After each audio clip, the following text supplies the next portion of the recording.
Passport और visa के बारे में बात करते हैं। जो पासपोर्ट होता है ये एक तरह का आधार कार्ड होता है जो कि भारत से बाहर काम करता है। भारत में यदि में अमेरिका में H1 वीजा के लिए जो फीस 3 साल की 4 से 5 लाख भरनी पड़ती थी वो अभी बढ़कर 88 लाख हो गई है। जो भारत के लोग IIT कर करके अमेरिका चले जाते थे, MBBS करके अमेरिका चले गए, कोई बड़ा टैलेंट आया पैसों के चक्कर में कहाँ चले गए, अमेरिका चले गए। अब उनकी भुइयां छिलने वाली हैं क्योंकि अमेरिका ने साफ कह दिया भैया अगर 21-22 तारीख तक अमेरिका नहीं आओ तो भारत की ऑटोमेटिक खत्म हो गई। या तुम अमेरिका चले गए, भारत की नागरिकता खत्म हो गई, अमेरिका जाके तुम आतंकवादी बन गए तो तुम्हें अमेरिका से भी गई, भारत से गई। सट है कहीं मतलब डांस वांस होने हैं, राई को प्रोग्राम होने हैं ना, अमेरिका में राई को प्रोग्राम होने हैं तो अपन को P वीजा लेना पड़ेगा, है ना। मान लो अपन कबड्डी खेल रहे हैं, नॉन कदंगा की प्रतियोगिता हो रही है, करंट पाने की प्रतियोगिता हो रही है तो अपन कहाँ खेले, अमेरिका में। कौन सा वीजा ले, P वीजा ले। अपने बाग में आ गया। अब देखते हैं अपन नागरिकता क्या होती है। जैसे आपने ले लिया इमिग्रेंट वीजा आप वहां मिल गया आपको, आप 3, 5, 6, 7 या 8, 10 साल वहां रहोगे तो एक अस्थायी वीजा है जिससे आप टेम्परेरी टाइम के लिए आप किसी भी देश में जा सकते हो। उसका फिक्स टाइम होता है कि आप 10 दिन, 15 दिन, 5 दिन, जिस दिन के लिए जा रहे हैं। चलो फिर में बस जाना है तो आपको नॉन इमिग्रेंट वीजा बनवाना पड़ेगा। कौन सा बनवाना पड़ेगा? Non immigrant visa. कौन सा? Non immigrant visa. ये वीजा एक तरह की परमिशन कार्ड होता है। क्या होता है? एक परमिशन कार्ड होता है। आपको जाना है अमेरिका, होते कैसे जो पासपोर्ट होता है जो सरकार बनाओ, कटक जानी बना के मोटे में जो काम कर रहे हैं, धान की खेती कर रहे हैं, वे पासपोर्ट बना रहे होते हैं। कौन बनाता है? सरकार बनाओ। जय हिंद भाइयों हरो, जय हिंद बिन्ना हरो, जय हिंद भाईचारों, जय हिंद बड़ौल हरो। आज की वीडियो में हम देखेंगे कि पासपोर्ट क्या होता है, वीजा क्या होता है। हाल ही में अमेरिका के राष्ट्रपति ट्रंप ने का पगलेपंथी कर दी है, जो उनसे सब जने अपना सामान ढोक अमेरिका भाग गए हैं। ऐसा क्या होगा है जो उनकी वजह से जितने भी CEO है ना चुपचाप बैठे हैं। भारत को बहुत बड़ा खतरा महसूस हो रहा है, जो खतरा एक अपॉर्चुनिटी की तरह भी है। आज के वीडियो में हम इस पे बात कर रहे हैं, साथ ही जो बताते हैं कि कौन और देश इस चीज को फायदा उठा सकते हैं। ऐसे में अपन को क्या करना चाहिए तो सुनो। पासपोर्ट और वीजा के बारे में बात करते हैं। जो पासपोर्ट होता है ये एक तरह का आधार कार्ड होता है जो कि भारत से बाहर काम करता है। भारत में यदि आपको कोई चीज करनी है, आपको कोई आइडेंटिटी पूछता है तो आप आधार कार्ड दिखा सकते हो। लेकिन जाए चीज अगर तुम पाकिस्तान में हो, पाकिस्तान में पूछे तुम कहाँ के आओ, इतनी बस कह दो कि हम बम बनाओ थे तो हाँ तुम हमें के आओ। यदि तुम और पाकिस्तान के अलावा कौन और देश में चले गए, वे पूछे कहाँ के हो भैया, तो तुम कहा के हो हम इंडिया के यहाँ वे कहे का है प्रूफ, तो तुम्हें आधार कार्ड नहीं दिखाने, का दिखाने आपको पासपोर्ट। क्या दिखाने हैं? पासपोर्ट। पासपोर्ट होता है भैया हरो जो सरकार बनाओ थे, कौन कटज्जा नहीं बनाते के मोटे में जो काम कर रहे हैं, धान की खेती कर रहे हैं, वे पासपोर्ट बना रहे होंगे होते हैं। कौन बनाता है? सरकार बनाओ थे पासपोर्ट। समझ में आ गया। और ये साबित करत है कि तुम कौन देश के नागरिक हो। भाई जौन देश के तुम हुई हो वही देश को तुम्हें पासपोर्ट बने। ऐसा नहीं हुई है कि तुम आओ इंडिया के पासपोर्ट तुम श्रीलंका को बनो ले, ऐसा नहीं होगा। अब बात कर रहे थे अपन का कि वीजा की। जो वीजा का है, काय को वीजा है, फूल को वीजा है कि कड़ी को वीजा है कि अनार को वीजा है, ये कोई वीजा नहीं है। जैसे अपना पासपोर्ट है ना कि इतने को आइडेंटिटी कार्ड है, इंटरनेशनल आइडेंटिटी कार्ड है कौन पासपोर्ट। और वीजा एक तरह की परमिशन कार्ड होता है। क्या होता है? एक परमिशन कार्ड होता है। आपको जाना है अमेरिका, इतने होते कैसे जो हो पासपोर्ट लेके जाओ, पासपोर्ट नहीं पासपोर्ट लेकर जाओगे। आपको जाना है अमेरिका, कैसे जाओ? फ्लाइट से जाओ, का लेके जाओ? पासपोर्ट लेके जाओ।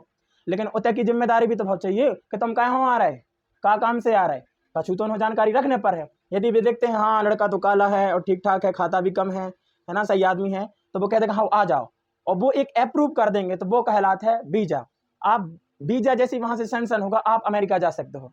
ऐसा नहीं जा सकते कि तुम लोग को लगता होगा टिकट बुक करी, फ्लाइट में गए और बैठ के पहुंचे अमेरिका। नहीं भैया ऐसा नहीं होता है, पहले से अप्लाई करना पड़ता है अपन को वीजा। कई मालक आ जाए कि नहीं आए, और वहाँ प्रॉपर रीजन बताने पड़ते हैं। कहीं आना है, हम दवाई करवाने आ रहे हैं, हम पढ़ने आ रहे हैं, कोई रिसर्च के लिए आ रहे हैं, कॉन्सर्ट देखने आ रहे हैं, नचाई देखने आ रहे हैं, राइस गावे आ रहे हैं, ये सब चीजें बताने पड़ता है वीजा में। अब देखो वीजा के भी प्रकार होते हैं। अब सर बोल रहा होगा वीजा के प्रकार की क्या जरूरत होती है। मान लो आप कोनो देश जा रहे हो, अब जा रहे हो तो भाई परमानेंटली जा रहे हो कि कुछ दिनों के लिए जा रहे हो, जो भी तो डिसाइड करना जरूरी है। तो देखो क्या हुई है, यदि आप परमानेंट जाने होते तो तुम्हारा उतने की परमिशन अलग बारी लेने पर है परमिशन। और यदि तुम्हें कुछ देरी के लाने जाना है, कुछ टाइम के लिए जाना है, तो आपको अलग परमिशन लेने पड़े, है ना। तो सबसे पहले तो आपको परमिशन लेने पड़े कि हम उतने आ सकत कि नहीं आ सकत। तो वे कहते हैं हाउ, फिर भी कहें तुम्हें परमानेंटली आउने हैं कि टेम्पररी आउने हैं। तुम कहते हो हमें परमानेंटली बसने हैं थे, तो बस तुम्हें लाने कौन सा वीजा चाहने पर है, इमिग्रेंट वीजा चाहिए पड़ेगा। कौन सा वीजा चाहिए पड़ेगा, इमिग्रेंट वीजा या स्थायी वीजा, यानी हम परमानेंटली वहां जाना चाहते हैं तो वहां के जिस देश में जाना है वहां इसको इशू करेंगे। यदि आपको लगता है घूमने फिरने बस जाना है तो आपको नॉन इमिग्रेंट वीजा बनवाना पड़ेगा। कौन सा बनवाना पड़ेगा, नॉन इमिग्रेंट वीजा। कौन सा, नॉन इमिग्रेंट वीजा। ये एक अस्थायी वीजा है जिससे आप टेम्परेरी टाइम के लिए आप किसी भी देश में जा सकते हो। उसका फिक्स टाइम होता है कि आप 10 दिन, 15 दिन, 5 दिन, जिस दिन के लिए जा रहे हो। समझ में आ गया। अब देखते हैं अपन नागरिकता क्या होती है। जैसे आपने ले लिया इमिग्रेंट वीजा, इमिग्रेंट वीजा आप वहां मिल गया आपको, आप 3, 5, 6, 7 या 8, 10 साल वहां रहोगे तो आपको वहां नागरिकता मिल जाएगी। भैया अबे तुम्हारी नागरिकता है भारत की, कहे तुम लंबे समय से यहाँ रहते हो, दूसरा तुम्हारे बहुदद्दा को जन्म भी तय भाव, तो तुम्हारा जन्म भी तय भाव, तो यदि तुम्हें अमेरिका जाने हैं तो तुम कहाँ के कहा, भारत के कहलाए। यदि तुम उतने लंबे समय तक रहे हो या होता कि कोनो बिन्ना से या भैया से ब्याह कर ले हो तो तुम्हें उतने की नागरिकता मिल जाए। समझ में आ गई। और नागरिकता नष्ट कैसे हो जाए, तुम अमेरिका चले गए और 8-10 साल तक उतर ही रह लगे, तुमने उतने की नागरिकता ले ली, भारत की ऑटोमेटिक खत्म हो गई।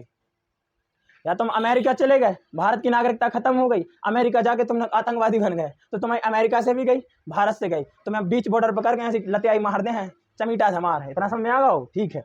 और प्रकृतिकरण होता है, यदि आप लंबे समय तक रहो तो अभी आपको क्या मिल जाएगी, नागरिकता मिल जाएगी। नागरिकता कहलाती है आप उस देश के निवासी हो। क्या हो, आप उस देश के निवासी हो। बस वीजा के 2 प्रकार होते हैं, एक होता है नॉन इमिग्रेंट वीजा, एक होता है इमिग्रेंट वीजा।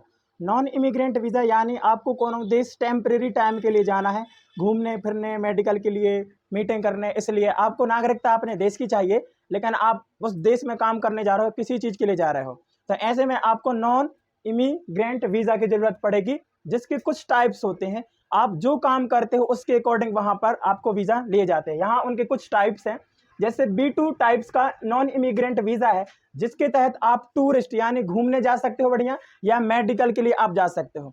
मान लो आपको अपने पेरेंट्स या किसी चीज को, किसी घर वाले को, बाहरी को, आपको दवाई करवाने के लिए अमेरिका ले जाना है तो आपको वहां B2 वीजा के लिए अप्लाई करना पड़ेगा।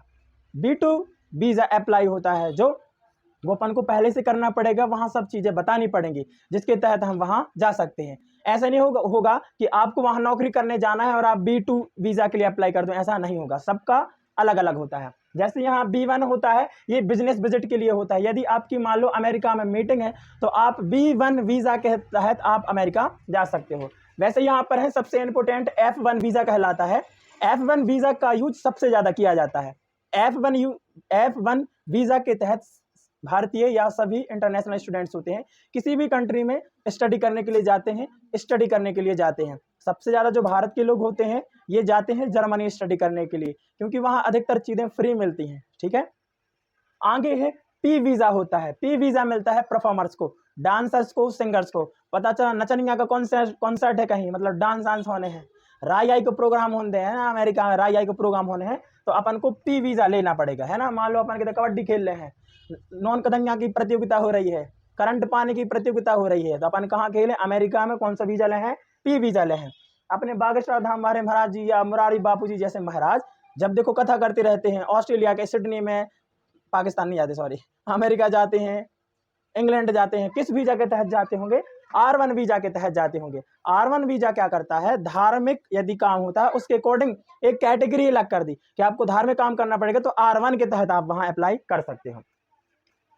सबसे इंपॉर्टेंट होता है O वीजा। कौन सा होता है, O वीजा। ये खचड़ा वीजा, ये लोग बहुत दिमागदार है। अमेरिका को पता है जिनके अंदर एक्स्ट्रा एबिलिटी होगी, या सभी देशों को पता है जिस देश के लोग खतरनाक हो, एक्स्ट्रा एबिलिटी हो, साइंस में कोई वैज्ञानिक हो, आर्ट्स में कोई हो, कोई आर्टिफिशियल इंटेलिजेंस में बेस्ट है, कोई स्किल्ड है, तो ऐसे वैज्ञानिकों को कहते हैं आओ आओ आओ आओ आओ। कौन सा वीजा देते हैं, O वीजा देते हैं। ये O वीजा की जो नियम शर्तें होती हैं बिल्कुल आसान होती हैं, क्योंकि भाई इससे तो उनका नाम रोशन होना है। अपन को भी इस बारे में काम करना चाहिए, इंटरनेशनल लेवल पर इंडिया को भी इस पे काम करना चाहिए। O वीजा जैसे तहत कई नियम कानून अपन को थोड़ी अच्छे करने चाहिए।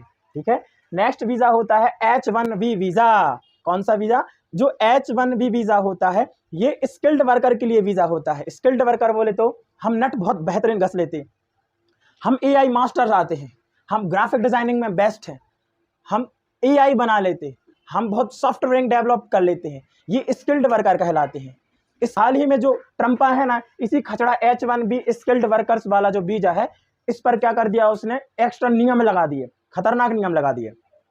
मान लो आप स्किल्ड वर्कर हो, आप अमेरिका में काम करते हो, कौन सी कंपनी में, मेटा कंपनी में काम करते हो, तो आपको वहां जाने के लिए नॉन इमिग्रेंट वीजा चाहिए पड़ेगा। कौन सा, H1B स्किल्ड वर्कर वाला वीजा आपके लिए काम करेगा।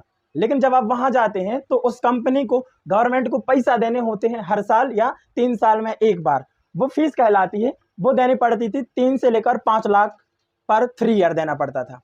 लेकिन ये ट्रंपा पगलिया गया है, उसने धतूरा अफीम सूंघ लिया है, जिसकी वजह से वो भारत से दुश्मनी मोल ले रहा है। उसने अभी हाल ही में 1-2 दिन पहले ही उसने अनाउंस कर दिया अपना कौन सा, ये नियम लॉ कर दिया। उसने कह दिया आने वाले H1B जो सभी वीजा धारक होंगे वहां हर साल 88 लाख रुपए देने पड़ेंगे। क्या देने पड़ेंगे, 88 लाख रुपए, it means $1 lakh per annum. अभी तक नियम 3 साल का था, लेकिन फिलहाल उन्होंने कहा कि अभी 1 साल तक अभी से लागू होते हैं। जो नए H1B विजिटर्स आएंगे उनको अभी से कितने, $1 लाख देने पड़ेंगे। सोचने वाली बात है। जो अमेरिका की इकोनॉमी, भारत के बड़े बड़े CEO जिन पर हम नाज करते हैं, जिनको हम स्कूल में जाकर कह देते हैं कि सुंदर पिचाई अपने हैं, नित्य नरेला अपने हैं, अरविंद अरोड़ा अपने हैं, ये सब IBM हो, चाहे वो अमेजॉन हो, फ्लिपकार्ट हो, फेसबुक हो, हर जगह भारत के लोग हैं, माइक्रोसॉफ्ट के हो गए, हर जगह भारत के ही वो। अमेरिका 1 साल में सिर्फ 85,000 H1B वीजा को जारी करता है, जिसमें उसको सभी देशों से वर्कर्स को छाड़ने पड़ते होंगे। आप सोच रहे हो कि इसके लिए टेस्ट होता है? जी नहीं, इसके लिए लॉटरी सिस्टम काम करता है। हाँ भैया, लॉटरी सिस्टम काम करता है। अमेरिका क्या करते हैं, सभी लोग अप्लाई करते हैं, कंप्यूटर आंख मीच के ऐसे ऐसे ऐसे डिसाइड कर लेता है 85 में से कि हाँ तुम आ, तुम आ, तुम आ। इसी बेस पर, चाहे इसको लक कह लो, चाहे इसको पागलपन कह दो, इसी लॉटरी के तहत वहां उनको वीजा मिल जाता है। इसको किस्मत का खेल कहेंगे। एक कंप्यूटर डिसाइड करता है कि तुम्हारा एबिलिटी वहां होगी कि नहीं होगी। इतना समझ में आ गया। में अमेरिका ने H1 वीजा के लिए जो फीस 3 साल की 4 से 5 लाख भरनी पड़ती थी, वो अभी बढ़कर 88 लाख हो गई है। जो भारत के लोग IIT कर करके अमेरिका चले जाते थे, MBBS करके अमेरिका चले गए, कोई बड़ा टैलेंट आया, पैसों के चक्कर में कहाँ चले गए, अमेरिका चले गए। अब उनकी भुइयां छिलने वाली हैं, क्योंकि अमेरिका ने साफ कह दिया, भैया अगर 21-22 तारीख तक अमेरिका नहीं आओ तो तुम्हारे लांझे या तुम्हारी कंपनी हो 88 लाख रुपया पर साल तुम्हारी देना ही पड़े। इसलिए जो तमाम जो बड़का बड़का कंपनी है, मेटा की है, इंस्टाग्राम की, सभी है, माइक्रोसॉफ्ट की, सभी ने अपने वर्कर से कहा भैया हराओ, भाई आ जाओ, जल्दी जल्दी आ जाओ, वरना जुर्माना लग जाएगा। शर्म वाली बात है कि भारत की गवर्नमेंट ने उनको कहा कि दिक्कत नहीं होनी चाहिए उनको जाने में। वाह, मतलब भारत में डेवलप नहीं करना चाहते कि ये IT सेक्टर भारत में इतना ज्यादा डेवलप कर दे। भारत के लोगों को भी कहना चाहूंगा कि आप लोग पढ़ाई करते हो, किस लिए करते हो? पैसा कमाने के लिए बस क्यों करते? राष्ट्र प्रेम भी होना चाहिए। आप इजराइल के ज्यूस वैज्ञानिक क्यों नहीं बनते? ज्यूस जैसे इंसान क्यों नहीं बढ़ते? कि जब इजराइल का युद्ध होता है तो पूरी दुनिया में सभी यहूदी इकट्ठे होकर अपने देश चले जाते हैं। लेकिन इस देशभक्ति की कमी भारत में सबसे ज्यादा देखने को मिलती है। बहुत शर्म वाली बात है कि जिनको हम अपना आदर्श मानते हैं, जिनको अपना गुरु मानते हैं, जिनको देख के हम अपनी बड़वारी करवाते हैं, CEO की बात कर रहा हूं मैं, जो कि फेसबुक के हैं, माइक्रोसॉफ्ट में है, IBM जैसी बड़ी बड़ी कंपनी के CEO हैं। जब ट्रंप ने ऐसा एक्शन लिया, उनने एक प्रतिक्रिया नहीं दी, एक रिएक्शन नहीं दिया। इन खचड़ों को क्यों को अपना जीजा बना के बैठे हो? बहिष्कार कर देना इनका चाहिए। लगाया 88 लाख रुपए का। इसमें इंडिया के लिए एक खतरा भी है और अपॉर्चुनिटी भी है। खतरा ये है कि अब यहाँ के लोग, लड़के जो IIT MBBS करने जाते हैं ना, वो अब अमेरिका जाके सपना टूट जाएगा। वो अमेरिका नहीं जा पाएंगे क्योंकि बहुत ज्यादा अमाउंट हो जाती है। उनकी शुरू से ही कंपनी के लिए डिमांड होगी कि भैया हमें इतना पैकेज दो कि पहले हर साल हम 88 लाख चुका दें, फिर कचू बचा के भारत भेजें। साथ ही अपन को विदेशी मुद्रा की भी प्राप्ति नहीं होगी, इसमें कमी हो जाएगी। फायदा ये हो सकता है अपन के लिए, फायदा ये हो सकता है कि जो अपने यहाँ के जो स्किल्ड वर्कर्स हैं वो अमेरिका ना जाके भारत ही रह सकते हैं। ऐसी कंडीशन में गवर्नमेंट को IT सेक्टर्स को बढ़ावा देना चाहिए। Make in India, digital India जैसी प्रोग्राम्स को और ज्यादा बढ़ाना चाहिए, ताकि जो सिलिकॉन वैली अमेरिका में है वो भारत में भी बन सकती है। अमेरिका के पास ऑलरेडी बहुत ज्यादा इंटेलिजेंट दिमाग है, लेकिन उसको चलाने के लिए बहुत ब्रिलियंट और स्किल्ड वर्कर की जरूरत पड़ती है।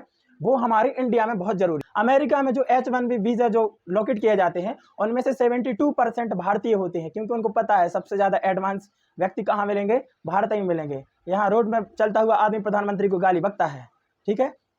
ऐसे में हमारे